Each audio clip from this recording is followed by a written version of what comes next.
Locked on Longhorns, the show. Jonathan Davis, your host. It's Red River Week as we continue our Texas and Oklahoma coverage, and a lot of transfers are going to have a big impact on this game. So I had to bring my resident transfer portal expert, Mike Hughesman, in today on today's episode of Locked on Longhorns, which is brought to you by Bet Online, because Bet Online, where the game starts. Mike, glad to have you back on. It's been some crazy college football through 5 weeks.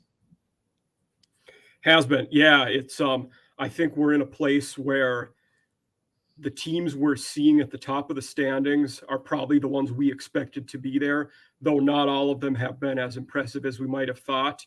And then in a game like this, we probably didn't expect to have 3-2 teams coming into the game. But I think both of these teams are, there are things they can get better at, but I feel like they also might be trending in opposite directions. I think we know more about the Longhorns going into this game than we do about the Sooners in their long term. But as usual, fun to be here. It's been a heck of a season so far. Yes, sir. I think it's just the first time since 1998 that both teams are coming in unranked. So definitely unfamiliar territory there. Right. We're going to start with one transfer who I'm hoping has a huge impact on this game, and that's Quinn Ewers. He's missed 3 straight games as a starter and then missed the majority of the Alabama game after lighting it up in the first quarter, and all signs point to him returning this Saturday against the Oklahoma Sooners in the Red River Shootout. He hasn't shown us a lot, but most Texas fans feel like they saw enough to label Quinn Ewers one of the best quarterbacks to ever put on the burnt orange and white. So, as the transfer portal expert, Mike, what have you seen from Quinn Ewers, albeit in limited duty thus far? So he's one of those high-profile guys, and the game where we saw him look good was a national game. Everybody has seen what I saw in terms of Ewers, but when we were together back a few months ago, I had very high hopes for him and thought that he would be a great addition for them, one of the top QBs in the portal, and I stand by that. If he is healthy and is not rushed back, I expect him to have a lot of success, and I don't think Texas would be 3-2 if he was still healthy. I don't think they would have dropped 2 games, but that's just the way it is. And I hope for his sake that he is not being rushed back.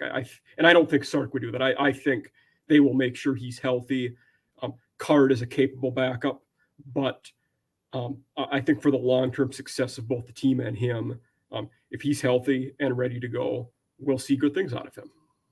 Yeah, absolutely. So just talk about it. Like I said, it wasn't much. It was one quarter against Alabama, and then I would say a little more than 2 quarters against ULM. Yeah. But it was his first action since 2020. There could have been some rust there. We didn't really know what to expect. We knew what we saw in high school, but we didn't know what to expect on the college level. So, albeit maybe 3-4 quarters of football, what did you see early on in the season from Quinn Ewers on the field?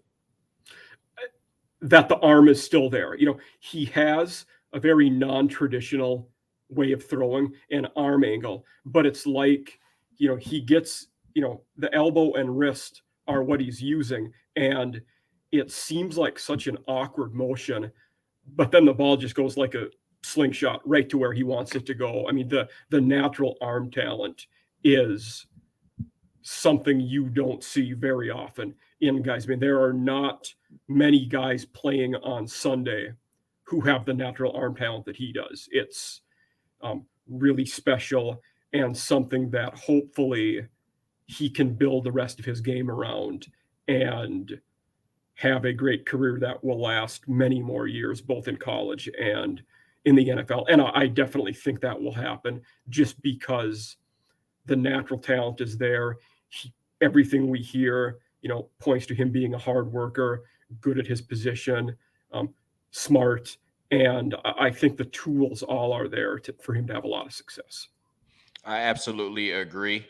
This will never be more relevant than right now, so I'm not speaking this in existence, but we got the transfer portal expert on the show, so we have to at least talk about it. Hudson Card has filled in very nicely for Quinn Ewers, but we know that this will be Quinn Ewers' job as soon as he's healthy enough to play again. And Sark said that earlier when he chose Quinn Ewers to be the starter, he felt as though, he could run more of the offense efficiently than Hudson Card could. So, if Hudson Card has started his last game for the Texas Longhorns, based on what he's put on tape, how sought after do you think he will be in the transfer portal if he decides to go that route? I think his best avenue will be hitting it right away. I think if he enters the portal shortly after the season, early in the next semester, he will have his pick of most open jobs where they are actively looking for a quarterback. I think one spot that pops into my head right away would be staying in state at the University of Houston. I think that would be a pretty good fit for him. He can do a lot of the things Holgorsen will want a QB to do, and I think that would make a lot of sense. Certainly there will be others, though. He will have no shortage of suitors in the portal. And just talk about it in the 3 games that he started, and then the last 3 quarters he's played against Alabama. I feel like I've seen improvement from him, especially from last year. What have you seen from Hudson Card on the field? We can see good things. He seems very capable. He's not the best at anything, but he's a fairly well-rounded player as well. There aren't a lot of gaps either in his game for the college level. He runs the ball all right. He seems to be very tough, which is a good trait to have in a guy on the field. He seems to have that command of the huddle, which you're going to want. And throwing wise, there's something there to be desired, but it's not like he is atrocious. We see a lot worse guys starting every week than him. We also, I feel like in looking at him, we know why Quinn Ewers was named the starter as well, though. There is a definite difference in arm strength, arm talent when you compare the two of them side by side. And that's no disrespect to Hudson Card. Quinn Ewers is just elite, right? The opposing quarterback that they should be facing off against is Dillon Gabriel, although he did get hit really hard. That was a dirty hit in the TCU game, and I'm hoping he's okay. But just talk about. I would not bet on him starting this week if I had to put money on it right now. Okay, this is also being recorded on Monday. Y'all probably hear this on Wednesday, so by the time you hear this, things may have changed. So let's talk about Dillon Gabriel and Jeff Lebby and what you've seen from them thus far. And then their backup is a transfer as well. I'm not sure how much you know about him, but if you can, please talk about him. So Davis Beville is the backup. He was at Pitt last year backing up Kenny Pickett, and he is – I actually think Beville probably gets to start. Again, as Jonathan said, we're recording this on a Monday. Dillon Gabriel has looked decent. Their offense, the Sooners, has not been the problem. Their defense is what's really been lacking on that team. But Dillon Gabriel is doing what we saw him do before he was at Oklahoma. When he was at UCF, he moves out of the pocket well. He throws the ball. The arm strength is there. His accuracy has been awful. He has been overthrowing a lot of guys to the point where it's become kind of a trope on Twitter, people making fun of him overshooting guys. But the arm strength is there. The accuracy's not been great. He's running the ball. All right, he's like you said, he took the bad hit on that run, which was absolute penalty. By all definitions, it was a late hit. He slid pretty late. For the defender, it was absolutely a penalty. But I also, I don't know what else he could have done to avoid it too. It was a tough spot for him, but absolute penalty. And in terms of Jeff Lebby, I thought at the time they made a home run hire for him. He'd done a really good job with Lane Kiffin at Ole Miss last year as the O coordinator, and the natural progression for him seemed to move to a school where the head coach is a defensive guy, and you will have complete control of that offense. And I thought through the first 5 games, they might run the ball a little more than they have. They've ran and threw it, but I thought they might be a little more run heavy through the first bit of the season. But especially if Gabriel's out, they might have to go back to that. But again, I think Lebby was a good hire, and he's a guy who I think the next few off seasons, we will hear his name mentioned for head coach openings until he finally gets one, which is definitely in the cards for him. Yeah, Oklahoma's definitely taken a step back. It's hard to replace great players and definitely hard to replace great coaches. A quick word from Nissan, and then we're going to talk about each team's transfer haul and how Brent Venables has looked at Oklahoma thus far. Our partners at Nissan have worked with Locked On to create a new segment across the network titled Thrilling Moments, where we highlight the most exciting play from the Texas game or throughout the history of all our alma mater. In this week's moment from the Texas game, the thrilling moment, I have to talk about Hudson Card scrambling out to the left, throwing the YOLO ball, the F it Xavier Worthy down there somewhere ball that should have been picked off by West Virginia, but the football gods were with Hudson Card on Saturday, and that's why he completed a touchdown pass to Xavier Worthy, who kept his eyes on the ball, excellent concentration, and brought it in for 6. That was my thrilling moment, brought to you by Nissan from the Texas-West Virginia game on Saturday. And this segment has been inspired by the thrilling new designs featured across Nissan's new lineup of vehicles. Pursue what thrills you in the all-new Frontier, Armada, or Pathfinder today. Available now at nissanusa.com. All right, Mike. So we're back talking about Oklahoma and Texas in the Red River shootout. And since we just talked about Jeff Lebby and Dillon Gabriel, I'm going to go ahead and ask you, through 5 games, Oklahoma is 3-2. They started off 0-2 in conference play in the Brent Venables era.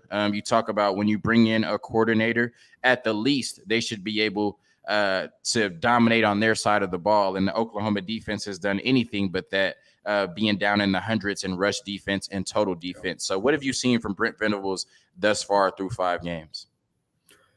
He's looked poor. I mean, by, I think, any expectations metrics, the Sooners thought they would be better than 3-2. And I was also one of the naysayers when they hired him. I was not a huge fan. That's not to say he didn't have merit. He was a fine coordinator for a long period of time, but I was a little skeptical of that. I felt like they could have gotten a more proven guy or maybe a hotter name. That's not to say either of those things are requirements and you can't have success going the path he did. But I was a little hesitant to, embrace what they did. And I think part of that isn't on Venables. It's that I got really turned off on the Sooner fans during that hiring process because so many of them were thumping their chest saying, we're better off without Lincoln Riley. We're better that he's gone. Good riddance. Well, Crazy. In my head, I'm thinking, crazy. Good luck. You're losing Crazy. one of the best. Yeah, you're losing one of the best X's and O's game planners in the country. A guy who could find a way to break down about any defense, and you're bringing in an unproven guy who hasn't led a team before, and the success he's had, it wasn't in building a team. It was in having a roster on defense full of future NFL players. So again, none of that's on Venables. Why I got a little turned off on that hire. It might have been just the odd thought from some of the Sooner faithful that we're better off than we were with Riley. So Yeah, and like you said, through 5 games, you have to say starting off 0-2 in conference play, I'll use your word, is poor. Especially I could see if Jeff Lebby couldn't get the offense together and the defense was holding people to 14 points a game, then you could give Brent Venables a little more credit. But they've just looked incompetent at times, for lack of a better word, on the defensive side of the ball. And hopefully Steve Sarkisian, who's one of the best at taking advantage of that, does that on Saturday in the Cotton Bowl against Oklahoma. All right, I got the transfer portal expert on the show, Mike Huseman. He knows all things transfer portal. If you heard him on the episode in June, you know that. So I'm going to ask you to grade each team's transfer haul through 5 weeks of the season. So it's probably an incomplete for either team, really, because Ajay Hall hasn't played much. Jaleel Billingsley has been suspended. But, I mean, players for Texas have, shown up like Ryan Watts, Diamonte Tucker Dorsey. They've gotten some playing time. Quinn Ewers a little bit. I'm not sure too much about the Oklahoma side outside of Dillon Gabriel, but there are a few transfers making some impacts on both teams. Yeah, I think, are you asking me how I would have graded their transfer class or how their transfers have played on the field so far? Because there's two very different answers to that question. Yeah, how have they played on the field so far? Okay, so and what impact each team has gotten from their transfer portal, maybe that's a better question. So I think out of the two teams, Texas has been a better team, but I think Oklahoma's transfers have played better so far. But that's also because Quinn Ewers hasn't played much. His sample size is very small. And Gabriel's played a lot more. Both of their offenses have put up a decent amount of points. For Oklahoma, the flip, let me reverse a little bit. Grading the transfers and their net gain from the portal, Texas's was fantastic, and Oklahoma's would have been a net loss, because you lost a Heisman Trophy candidate QB and a 4-star wide receiver who's a stud, both, who followed Lincoln. But they replaced him. They got some good guys coming in. But so far, Gabriel he's done okay. I would say he's a solid C so far. He's overthrown a lot of guys. Like I said, his arm accuracy hasn't been great. They've done okay on offense. McCade Matauer, an O-lineman at Oklahoma who transferred from Cal, has been solid. He started for him. Trey Morrison, a D-back they brought in from North Carolina, is another guy who's getting in the mix, doing some good things. And then for Texas, you said Diamonte Tucker Dorsey, who's a guy I distinctly remember us talking about in the summer. I wasn't sure how they were going to use him and where they were going to fit him in. They've done a better job of that than I thought they would. I think they did find a place for him, and his tackle numbers aren't great so far, but he's doing okay. I want to say he has 6 or 7 tackles on the season, which, he, for a new guy learning a new system, that he's doing okay. I think the big one that hurt Texas is Nair going down so early with a season-ending injury. That was a big loss for them, and terrible for him too. I mean, he was a guy we looked to have a big year and really set himself up for NFL success, and that was really as much of a blow for him as the team. That was too bad. You don't wish that on anybody. Yeah. So I think a long way around that, I would say, if we're grading Texas's transfers so far, how they've played, probably a C-, but really, like you said, it's still an incomplete. It really is. Oklahoma's B-, maybe C+. They're doing a little better, but again, neither team's transfers have performed great so far. Maybe we were expecting too much out of them in doing that, but I think the big caveat there is our grade on Quinn Ewers especially is still an incomplete. And come end of the season, a large component of Texas's transfer grade is going to be on how Ewers comes back and does. Yeah, and then like we said, Jaleel Billingsley has yet to play. You have to expect that Ajay Hall's role will expand. Ryan Watts has been a starter. Diamonte Tucker Dorsey has been a rotational piece. So right now it's a C-, but I'll bring Mike back on at the end of the season so he can give us an A in terms of our transfers. I did have another quote. What Tariq Milton has, I think, only 1 catch. What has been the case there? Yeah, so it's been really surprising. As far as we thought that coming into the season, we had so much talent at wide receiver that we would rotate a lot and you would see a lot of them. And that just hasn't been the case even after Isaiah Nair went down and Xavier Worthy went down in the second half of Texas Tech. That's really when you started to see Tariq Milton get some more playing time. So I was surprised. I thought there were going to be a lot of pass catchers on this offense getting opportunities. And so far, it's really been a heavy dose of Xavier Worthy, Jordan Whittington, and at times Casey Kane. So a lot of Texas fans are surprised by the lack of rotation at receiver. And Jatavion Sanders has had a heck of a season so far, too. He's playing very well. Yeah, it's one of the best tight ends in the country. Absolutely. A superstar that can do it in the blocking game and the receiving game. All right, a quick word from Bet Online, and then Mike is going to tell you his honest thoughts on the Longhorns through 5 games, and then how he sees the Red River Shootout panning out on Saturday. BetOnline.net is your number one source for football betting info this season. Find all of the latest player developments, team matchups, news, podcasts, and in-depth articles and analysis on every game you can find. And as always, BetOnline remains your continued source for all your sport wagering information with live betting and up-to-the-minute scores for every sport out there. The fastest and easiest way to check in on all your favorite games and events, including MLB, MMA, boxing, and golf. Head to betonline.net or use your mobile device to learn more. BetOnline, where the game starts. So, Mike, it's been a crazy season for the Longhorns already. Like you said, they've dealt with a bevy of injuries. And this is a team that sits at 3-2. A lot of people still think that they should be one of the teams in the Big 12 championship game. But up until this point, this Texas team has not won back-to-back games. It's been win-loss, and then win against West Virginia. So what is your honest assessment of the Texas Longhorns through the first 5 games of the season? They are not just, I'm not just saying this because we're on, Locked On Longhorns.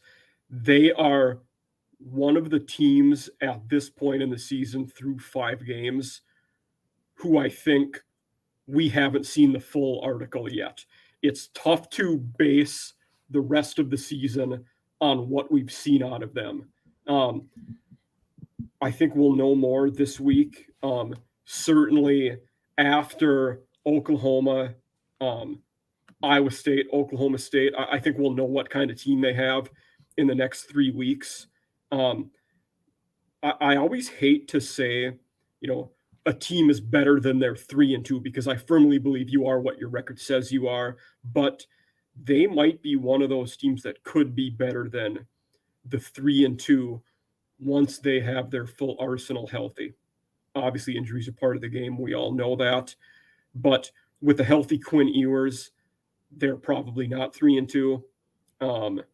They have 4 or 5 wins. I think if he stays healthy, I don't, tough to speculate on which of those 2, but I would guess at least one. You wouldn't have expected them to go to overtime against a average Texas Tech team if Ewers was playing the whole game. They put up points, but you'd expect a little more out of them if that were the case.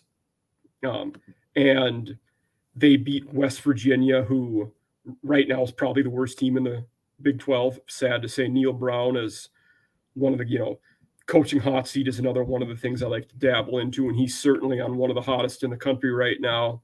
But they look good against Bama. They did what we expected them to against ULM, and UTSA was an interesting game because UTSA is a pretty solid team who runs the ball really well and is really tough up front. They kept it close for a half, but when UT had to make plays, they certainly did, and they ran away with that game in the second half. So, like you mentioned, a lot of people still expect them to make it to the conference title game. They certainly could, but the loser of this week is probably out of that. I don't think the team that loses this game will still reasonably be able to make it to the conference title game. And losing that first conference game definitely put UT behind the 8 ball. I think it's still possible. If I was a betting man, I wouldn't bet on either of these 2 teams to make the conference title game. But that's not to say it can't happen. And when they get their full squad back, they're going to be the most talented team in the games they play. But that first game matters. So it'll be interesting. I think right now it's tough. TCU, Kansas, they're both undefeated. But if I had to bet right now, I might bet on a repeat of the game we saw last week between Oklahoma State and Baylor for the conference title game again. It's tough not to say. But provided UT takes care of business this week, there is a decent chance we see that number 2 spot decided the last game of the year when Texas plays Baylor. That game could be for who goes to the conference title game. Absolutely. So, yeah. I definitely agree with that. You teased earlier in the show that these two teams might be headed in opposite directions. I think I know what you meant by that, but I'm about to find out when I ask you how you think this game plays out on Saturday. Texas, Oklahoma in the Cotton Bowl. Who wins this game and why? Hook 'em. For my audio listeners, he just threw the horns up. Yep. Texas is favored by 6.5. I like him to cover that. Like I said, I'm wow. This has been a one possession game for a decade. So you're saying they're going to cover 6.5. I mean that's a touchdown, especially. Yeah. I'm also basing that on I believe Davis Beville will be the starting QB for Oklahoma. So I think if he's playing and Quinn Ewers is playing for Texas, I expect the Longhorns to get it done. I think they're a lot more well-rounded. They're going to be able to run the ball and throw the ball effectively. And it's a big, relief for them that when you're transitioning Ewers back into playing full-time, you have the bell cow in the backfield with Robinson that you can really lean on and get the ball to in different ways. I distinctly remember in the summer, I said he was certainly a top 3 back in the country, and you cut me off and said top 1. And I said, well, you might be right, but that's to be seen. And he hasn't dropped off any. He is still up there. He's what we expected him to be. He's a heck of a player. And on defense, Oklahoma has not looked good the last couple of weeks, and I expect Sark to be able to game plan and take advantage of the weaknesses Oklahoma is showing. Now, I think Oklahoma will score some points. I don't expect them to, get, 7, 10, I think this game will be somewhere in the 38-24, 38-27, somewhere in there. I expect both teams to score a decent amount. I don't know what the over-under is. I didn't pay that close attention to the gambling lines. But with a healthy UT, I expect them to get it done just because what we've seen from the Sooners defense in large part, and that's not been good. Absolutely. Mike, one of my favorite guests. Glad I got to work with you again. This definitely won't be the last time. Please let them know where they can find you on Twitter and wherever else you put out content. Like Mike Huesman, at Huesman CFB, HUESMANN CFB. You can find me on Twitter is the main spot. And then doing some, I've done Locked On Longhorns. Hopefully you can find me on some more Locked On podcasts, but transfer portal is, something I really enjoy and following the game. So it was a pleasure to be on with you again, Jonathan.